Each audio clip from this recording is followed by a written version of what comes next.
nanlalaglag sa inyong harapan ay siyang watawag ng ating bansa, ang Pilipinas. Umakatawan ito sa isang bayan nagkakaisa na sa bawat baymay may angkop na hugis kabuhay. Isang panghiograpiko, sakop ng mga lupain ng walang kabawasan. Isang republika, demokratiko, malaya at magsasadya.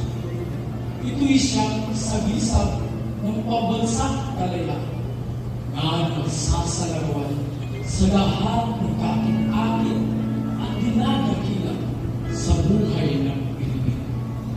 Pinuno ng matipunong kamay ng binigyang buhay sa isang mapagmahal sa kalayaan ng mga pamilya at binakay ng mapagpalang diwa sa luklukan ng mga bansa. Naging na malagi ang palatandaan ito ng ating pagmamahal at nabubuhay ng sagisag ng ating mga karapatan na tayo ay sila. Ang kaluluwa nito'y mabubuhay hanggang sa wakas ng mundo at ang kanyang matatay ng mga adhika ay matatapos lamang kapag ang bansa at mga lahi ay magmayo ng meron.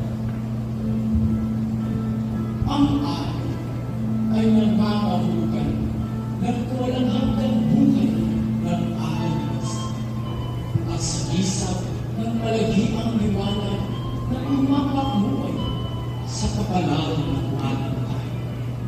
Ang walong sinais ay kumakatawan sa unang lalawigan nagkasama-sama. Tinutukoy ang tatlong mga bituin ang wala na tingin po Luzon, Visayas at Mindanao.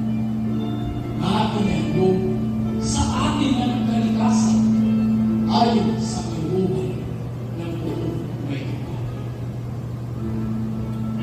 Ang puting kasunod ay nagsasaad ng ating mapayapa at mag-ibig na pamahal. Gayon din ng katapatan at kagawasan ng ating mga gawain.